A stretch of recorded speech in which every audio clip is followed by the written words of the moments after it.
କହିବା ପୂର୍ବରୁ ମୋ ଦେହ ଶିରଣୀୟ ହେଇଯାଉଛି। ମୋ ପ୍ରଭୁଙ୍କର ସ୍ୱପ୍ନ 3 ଦିନ ତଳେ ମନ୍ଦିର କିପରି ହେବ ମୋତେ ଅନିଦ୍ରା ଲାଗିଥିଲା, ନିଦ ହେଇନଥିଲା। ରାତି 2ଟାରୁ ମୋ ନିଦ ଭାଙ୍ଗି ଯାଇଥିଲା। ଆପଣ ପ୍ରଭୁଙ୍କର ସ୍ୱପ୍ନ ଦେଖିଥିଲେ? ପ୍ରଭୁଙ୍କର ସ୍ୱପ୍ନ 3 ଦିନ ତଳେ କେମିତି ମୁଁ ପ୍ରଭୁଙ୍କର ବେଶ, ପ୍ରଭୁଙ୍କର ସେବକ ହୋଇ ମୋ ପ୍ରଭୁଙ୍କ ପାଖରେ ନାଚ କରିବି, ନାଚ କୀର୍ତ୍ତନ କରିବି, ନିଜକୁ ହଜାଇ ଦେବି ନିଜ ସ୍ୱୟଂ ସୁଖୁସିରେ। ମୁଁ ଆସି କେହି ମୋତେ କହିନାହାନ୍ତି। ପ୍ରଭୁଙ୍କ ପାଇଁ ଅରୁଆ ଖାଇ ନିଷ୍ଠାର ସହିତ ମୁଁ ପ୍ରଭୁଙ୍କର ନୃତ୍ୟ କରିବା ପାଇଁ ମନସ୍ଥ କରି ମୁଁ ପ୍ରଭୁଙ୍କ ଦ୍ୱାରକୁ ଆସିଛି। ଆରେ ତୁ କେତେ ବଡ଼ ଭକ୍ତ କି ରେ? ତୁ କେବେ ରାମକୁ ଦେଖିଛୁ? ଏ ହନୁମାନ କେବେ ଥିଲା ବୋଲି କେବେ ଜାଣିଛୁ? ବେ କିସ ପ୍ରମାଣ ତୋ ପାଖରେ ଅଛି କନା? ତୁ ରାମ ମନ୍ଦିର ପ୍ରତିଷ୍ଠା ପାଇଁ ତତେ ଏତେ ନିଦ ହେଇନି? ବା ଏଠି ଦେଖି ହଉଛୁ ନା ମୂର୍ଖ। ରାମ ହନୁମାନ ମହାଭାରତ ରାମାୟଣ ଏଗୁଡ଼ା ସବୁ କାଳ୍ପନିକ ବୋଲି ଜାଣିନୁ ନା? ଇତିହାସରେ କେବେ ଲେଖା ହେଇଛି ଶୁଣିଛୁ? ବେ ଇତିହାସ କେଗୁଡ଼ା ଲେଖା ହବ ଯେଗୁଡ଼ାକ ପ୍ରମାଣ ସ୍ୱରୂପ ମିଳୁଛି, ଯେଗୁଡ଼ା ଭୂତାତ୍ତ୍ୱକ ଆମେ ଖୋଲିଲା ପରେ ଯେଗୁଡ଼ା ମିଳୁଛୁ, ଯେ ମୂର୍ତ୍ତି ଯେଉଁ ମିଳୁଛୁ ସେଇ ଅନୁସାରେ ଟେଷ୍ଟ କରାହେଲା ପରେ କିଛି ତଥ୍ୟ ବାହାରୁଛି, ସେଗୁଡ଼ାକ କହନ୍ତି ଇତିହାସ।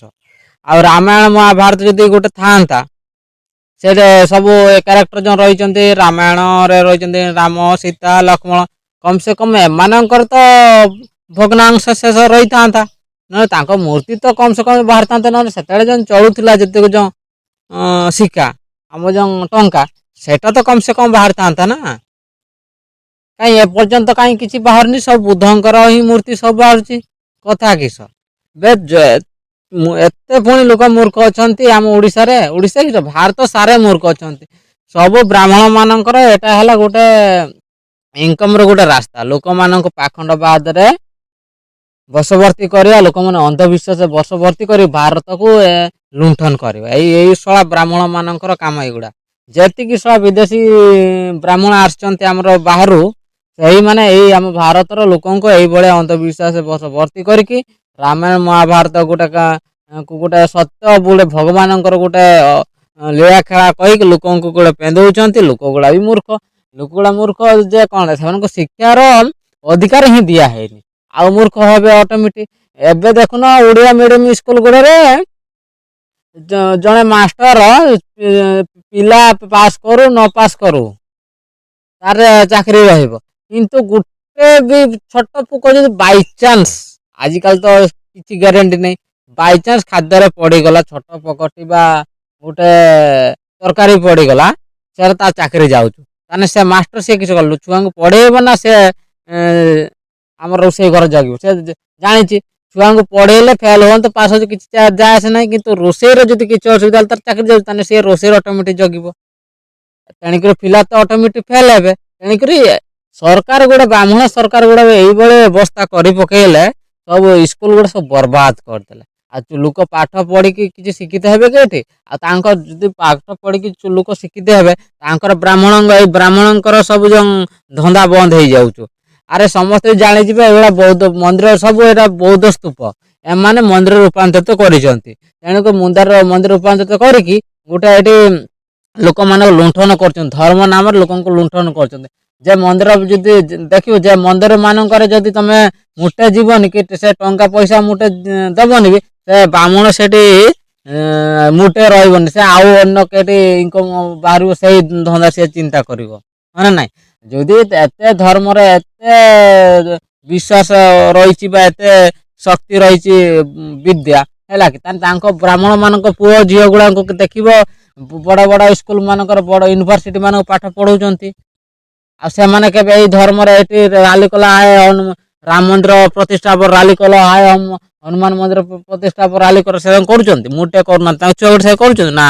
ଦେଖିବ ତାଙ୍କ ଘର ଛୁଆ ଗୋଟେ ବଡ଼ ବଡ଼ ଡାକ୍ତର ଇଞ୍ଜିନିୟର ହେଇକି ବାହାରିଥିବେ, ଦେଖିବ ଗୋଟେ ସଫ୍ଟୱେୟାର ଇଞ୍ଜିନିୟର ଥିବେ, ହେଲା କି। ଆଉ ବିଦେଶରେ ବଡ଼ ବଡ଼ ପୋଷ୍ଟ ସେମାନେ ଥିବେ। ଆଉ ଆମ ଭାରତରେ ବି ଦେଖିବେ ପ୍ରତ୍ୟେକ ଅଫିସରେ ଯଦି 10 ଜଣ ମେମ୍ବର 10 ଜଣ ଅଫିସ ଷ୍ଟାଫ୍ ଥିବେ, ନିହାତି ବ୍ରାହ୍ମଣ ଥିବେ 8 ଜଣ, ଆଉ 2 ଜଣ ST SC OBC ଗ୍ରୁପର ଥିବେ। ରିଜର୍ଭେସନ ତ ସବୁ ST SC OBC ମାନଙ୍କୁ ମିଳୁଥିଲା, ତାହେଲେ ଏତେ ସଂଖ୍ୟାରେ ବ୍ରାହ୍ମଣ ଗୋଟେ ଅଫିସ ଆସିଲେ କୋଉଠୁ? ନା ନାଇଁ। ତେଣୁକରି ସବୁ କବ୍ଜା କରିଛନ୍ତି, ତମ ମାଇଣ୍ଡକୁ ବି ସେମାନେ ଅନ୍ଧବିଶ୍ୱାସ ମାଧ୍ୟମରେ ପୁରା କବ୍ଜା କରିଛନ୍ତି। ଆଉ ଜଣେ ଓଡ଼ିଆ ରିପୋର୍ଟର ଦେଖୁନ, ସିଏ ବି ତାର ସେ ଯୋଉ ପେପରଟା ବି ସେ ବ୍ରାହ୍ମଣ ମାନଙ୍କର ପେପର ହେଲା, ମାଲିକ ବ୍ରାହ୍ମଣ ହେଇଥିବ। କାହିଁକି ନା ଏବେ ଏତେ ଲୋକଙ୍କର ସୁବିଧା ଅସୁବିଧା ଦେଖାଯାଉନି।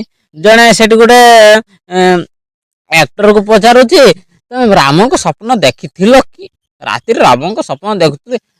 ଆଉ ହନୁମାନ ଯିଏ ଯୋଉ ହେଇଛି ଗୋଟେ ପାଗଳ, ସିଏ ବି କହୁଛି ହଁ ମୁଁ ନିଦ ହେଲାନି, ରାମଙ୍କ ଏତେ ସ୍ୱପ୍ନ ମୁଁ ରାମଙ୍କ ଆଗରେ ମୁଁ ରାମ ମନ୍ଦିର କେମିତି ପ୍ରତିଷ୍ଠା, ମୋର ଖାଲି ନିଦ ହୋଇନି, ରାମ ଖାଲି ନାଚିମି କେମିତି। ମେଣ୍ଢା ସେ ମେଣ୍ଢା କେଟିକେ ଗୋଟେ ଜନ୍ମ ହଉଛ, କେବେ ଏଗୁଡ଼ା ସମାପ୍ତ ହବ? ଧୀରେ ଧୀରେ ବି ଲୋକ, ତମେ ଗୋଟେ କଥା ହେଲା, ଇଂରେଜ ଏତେ ଶକ୍ତିଶାଳୀ ଥିଲା, ସିଏ ତ ଭାରତ ଛାଡି ପଳେଇ, ତମେ ବ୍ରାହ୍ମଣ କେତେ ଦିନ ଆଉ ତିଷ୍ଠିବୁ କହ? ଆଉ ସମସ୍ତେ କଣ ପାଗଳ ହେଇବେ ନା? କିଛି କିଛି ଏବେ ଲୋକ ଶିକ୍ଷିତ ହେଲାଣି, ସମସ୍ତ ଶିକ୍ଷିତ କରତେ ସୁଯୋଗ ଦେଲନି, ତଥାପି ଢେର ଶିକ୍ଷିତ ହେଲାଣି। ଏଥର ତମର ଜୀବିକା ଧୀରେ ଧୀରେ ପଳେଇବ।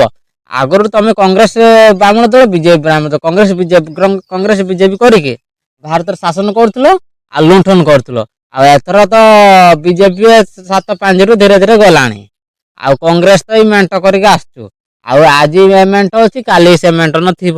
ତେଣୁକରି ଭାରତୀୟ ମାନଙ୍କର ଦବଦବାରେ ପୁଣି ଭାରତ ଆସିବ।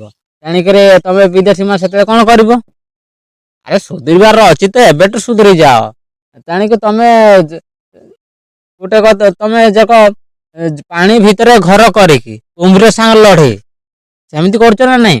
ତମେ ବିଦେଶୀ ଲୋକ, ତମେ ବାହାରୁ ଆସିଛ, ଭାରତର ଲୋକଙ୍କ ସାଙ୍ଗରେ କେମିତି ମିଳାମିଶା ହେଇକି ରହିବ, ଭଲ ମନ୍ଦରେ ସାହାଯ୍ୟ ସହଯୋଗ କରି ରହିବ, ସେ ଚେଷ୍ଟା କରିବ ନା। ଆଉ ତମେ ଭାରତୀୟ ମାନଙ୍କ ଉପରେ ଆକ୍ରମଣ କରୁଛ, ତାଙ୍କୁ ଲୁଣ୍ଠନ କରୁଛ। ଆଜି ସିନା ଲୁଣ୍ଠନ କରୁଛ, କାଲି ଯେନ୍ ତମେ ହଇରାଣ ହବ, ତମ ପିଲାମାନେ ଯୋଉ ହଇରାଣ ହେବେ, ତମେ ତ ମରି ମୁରା ଯିବ ଯାହା କରିବ, ହେଲା କି ବୁଢା ହେବ, ବୁଢା ବୁଢୀ ହେଇକି ମରି ମୁରା ଯିବ। କିନ୍ତୁ ତମ ପିଲାମାନେ ଯୋଉ ହଇରାଣ ହେବେ, ସେଟା କେବେ ଚିନ୍ତା କରୁଛ?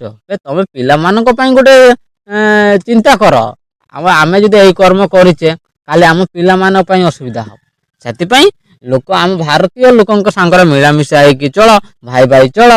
ଆଉ ତମେ ଯୋଉ ଲୁଣ୍ଠନ କରୁଛ କାହିଁକି? ପାଖଣ୍ଡବାଦ କୁ ଫେଲଉଛ କାହିଁକି? ଯଦି ଏବେ ନ ସୁଧରିବ ବି, ଆଗକୁ ନିଜେ ହଇରାଣ ହବ। ଯେ ପିଲାମାନଙ୍କୁ ତମେ ତ ହଠାତ୍ ତ ମରିବ ନାହିଁ। ଆଜିକା ଏବେ ଯେମାନଙ୍କର 25-26 ବର୍ଷ, 35 ବର୍ଷ କି 40 ବର୍ଷ ଚାଲିଛି, ସେମାନେ କିସ ଆଉ 10 ବର୍ଷ ବେଳକୁ ମରିବ ନା? ସେମାନେ ମରିବେନି, ଅଟୋମେଟିକ୍ ସେମାନଙ୍କୁ ଏ ଭାରତୀୟ ମାନେ ହଇରାଣ କରିବେ। ତେଣୁକରି ଆଗ ପଛ ବିଚାର କରି ଆଗକୁ ବଢ, ହେଲା କି? ଯାହାର କୁହନ୍ତିନି ହାତେ ମାପି ଚାଖଣ୍ଡେ ଚାଲ। ସେଥିପାଇଁ ଏଇ ବୁଦ୍ଧିଟା କେବେ ତମ ପାଖ ଆସିବ? ଯଦି ଏଇ ବୁଦ୍ଧି ନ ଆସିବ, ତମେ ନିଜେ ହଇରାଣ ହବ। ସେଥିରେ କିଏ ଭାଗି ହବ? ହେଲା, ଯଦି ତମର ବ୍ରାହ୍ମଣ ସୁଧୁରିବାର ଅଛି, ସୁଧୁରି ଯାଅ, ନଚେତ୍ ନିଜେ ଯିବ, 7-5ରୁ ଯିବ। ସେତେବେଳେ ପିଠରେ କିଏ ପଡିବ ରେ? ଆଗରୁ ସିନା କଂଗ୍ରେସ ବିଜେପି ଯୋଉ ତାଙ୍କ ଦି ଦଳ ଉପରେ ହିଁ ଇଏ ତା ବିରୋଧରେ, ନାକୁ ମାତ୍ର ସିଏ ତା ବିରୋଧରେ। କିନ୍ତୁ RSS ର ବ୍ରାହ୍ମଣ ସଂଗଠନ ଏ ଦି ଜଣ ଗୋଟେ ଇଏ ଡାହାଣ କଡ, ସିଏ ବାଁ କଡ, ହେଲା କି? ଏଥର ତ ଆଉ ସମ୍ଭବ ନୁହେଁ, କାହିଁକି ନା ଅନ୍ୟ ମାନେ ବାହାରିଲାଣି, ବୁଝିଲ କି? ତେଣିକି ସତର୍କ ହୁଅ, ସଜାଗ ହୁଅ। ତେଣିକି ଆଗ ଭବିଷ୍ୟତ କଥା ଚିନ୍ତା କର। ସେଥିପାଇଁ ବ୍ରାହ୍ମଣବାଦ ଛଡାଅ। ଏବେ ସମ୍ବିଧାନ ନିୟମ ଅନୁସାରେ ତମେ ସମସ୍ତଙ୍କୁ ସମାନ ଅଧିକାର ଦେବାକୁ ଚେଷ୍ଟା କର। ନା ତମେ ଯିବ 7-5ରୁ, କିଏ କଣ କରିପାରିବ? ବୁଝିଲ କି? କର୍ମ ଯେମିତି, ଫଳ ସେମିତି, ବୁଝିଲ କି? ସେଥିପାଇଁ ସୁଧୁରିବାର ଅଛି, ସୁଧୁରି ଯାଅ, ନଚେତ୍ 7-5ରେ ଯିବ, ହେଲା କି ବ୍ରାହ୍ମଣ?